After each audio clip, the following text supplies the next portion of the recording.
Now, Chelsea dropped points yesterday, but they do remain in 4th place in the Premier League following a drab 0-0 draw with their West London rivals Brentford yesterday. The manager, Enzo Maresca, opted to leave Cole Palmer on the bench with Kiernan Dewsbury-Hall picked ahead of him, along with a number of others. That is the scoff of Rory Jennings, by the way, you just heard. I spoke to Maresca after the game. Here's what he told me about his decision. There you go. It's all right. You got a point against Brentford, Rory. It's fine. Don't worry about it. Did you hear that? Did you hear the wording? I feel like I'm being gaslit. It's just unbelievable, isn't it? You know, we're playing Brentford. We're playing Brentford. And he goes, you know, when you can't win, it's important that you get a point. That's how you feel about going to Real Madrid in the Champions League group stages. You're going away. You're going to the Bernabeu. You can't win them all. You get a point away from home. You get a point at the Nou Camp. You get a point at the Allianz. You get a point at Old Trafford. You get a point at the Etihad. You do not get a point at Griffin Park. Like, it's absolutely ridiculous. And the way it's that the G-Tech now, but yeah. Pardon? It's the G-Tech now, but G-Tech, right? Sorry, forgive me. It's just so average. And do you know what it is? Again, it's just another example of Chelsea, the manager, the new ownership, all coming together to try and normalise mediocrity. Yeah, and do you know what? I think you're bang on there, because I came away from the interview and I actually thought to myself, if I'd just spoken to Nuno, for example, Pep Guardiola, Emery, probably Eddie Howe, maybe even Marco Silva. I mean, Fulham aren't really in that race for the Champions League. I don't think, given the chances that Chelsea had, or at least the shots on goal that they had, which, by the way, he put down to bad luck, them not scoring. Well, but hang on. You can't let him do that to you. See, this is part of being gaslit. We didn't have a shot on target. We didn't have a shot, in fact, until the 34th minute. We didn't have any creativity on the pitch. Our best player, our only real genuinely world-class players on the bench. And then the better players that accompany him are also on the bench. Like, it took us to 35 minutes. Like, the away end, my mate was in the away end. The away end is singing attack. Yeah. Because there was nothing. Yeah. It was so toothless, we Rory, weren't honestly. Unlucky. We weren't... It was tactical naivety. Yeah. And it was idiocy in the personnel that was selected. Yeah. But, just going back to finish that point, I don't think a single one of those managers would have looked at that game and gone, oh, it's all right, we've got a point today. No. This race is tight. This is important. You have to try and pick up 3 points every single time you can. Do you know it's not a relegation battle. No, and the other thing that it did... It just made no sense to me, that. We now, what would that mean? So we didn't win at Brentford, which means that we now haven't won away from home in 8. Yeah. So how on earth are we going to make this top 5? It means our home form has to be sensational because we're not winning away from home, and we've got some tough away games coming up. You've got a tough Fulham won't run. Be easy. We've got to go to Forest, where, let's face it, we're not going to win. You've got to go to Newcastle. We've got to go to Newcastle, where, again, let's face it, we're not going to win. So then we're relying on our home form getting us out of jail.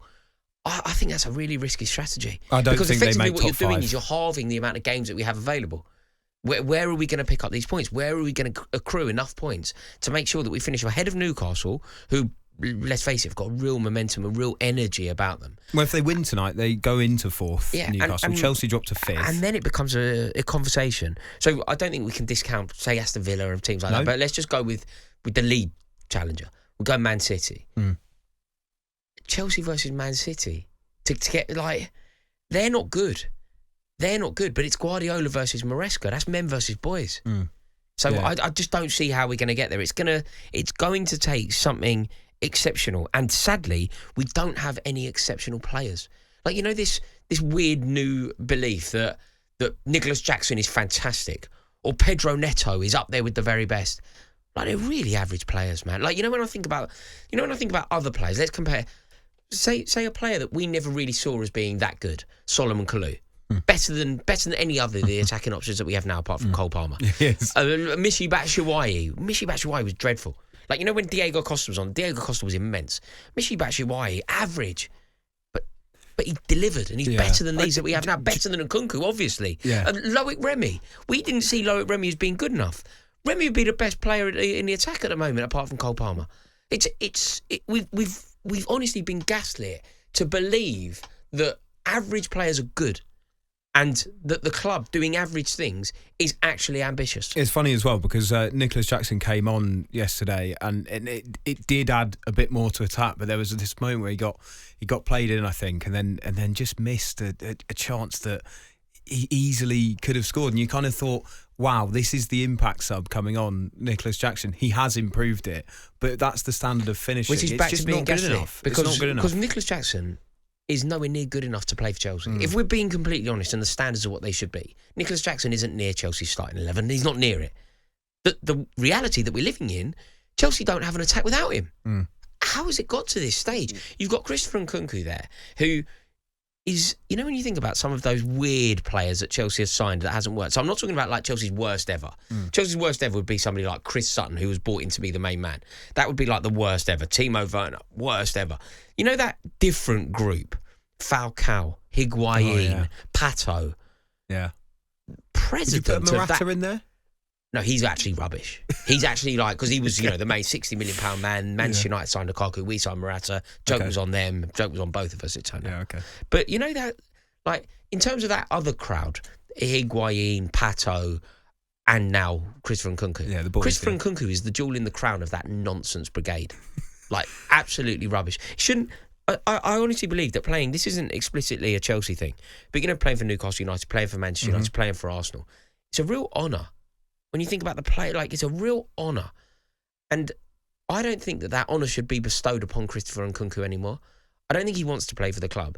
And if that is the case, I don't think he should be allowed to play for the club. Well, he's already been linked away, hasn't he? You know, yeah, but he has no burning ambition to represent Chelsea. He doesn't get any kind of buzz out of having the Chelsea crest on his heart.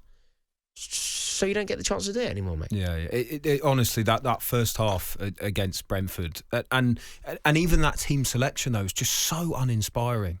So uninspiring. That's why after the game, you know, you heard me in that question there. I asked, was there like a specific problem with, you know, maybe Cole Palmer's got a knock on his knee or whatever it is, and to hear that it was nothing and it was a tactical decision was utterly baffling. Yeah. Because like you say, Chelsea, with the games they've got coming up, need points on the board. Also, realistically, what are we resting players for? Exactly. Like, are we resting players now for the Conference League? Exactly. Like, is that what we're actually... All right. You know, Jackson just back from injury. He's the only one where I thought, oh, okay, that kind of makes sense. I know Cole Palmer's had a bit of an issue recently too, but come on, he can play. He can play in that game, and surely you start your best players and try and get the job done rather than bring them on. Just on Cole Palmer, he did come on. He didn't make that much of an impact. Are you starting to get a bit worried about his No, form not now? really. Not really. I think there are a million obvious explanations as to why it's not happening for Cole Palmer. And I would say at most 10% of those reasons are Cole Palmer's fault. I don't want to completely insulate him from any criticism because he is responsible for his own form. And we know that he's good enough to pick the ball up deep and kind of do what he wants. But I honestly think that the spontaneity has been coached out of him. And he's playing with duds, man. Yeah. He's playing with chances. Does Maresca keep his job if Chelsea do manage to get in the Champions League? He should lose his job regardless.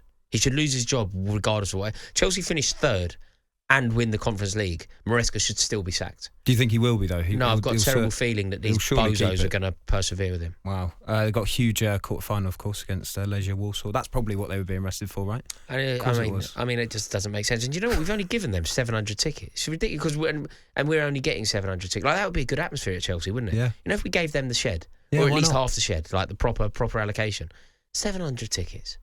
Like, what's going wrong with football, man? That's crazy. That should be 3,500 Legia Warsaw fans. And the reason why it's so short-sighted from the people that make these decisions, to make the atmosphere in the stadium elevated, to make the entire stadium better, to make the home fans more tribal, more loud, more up for it.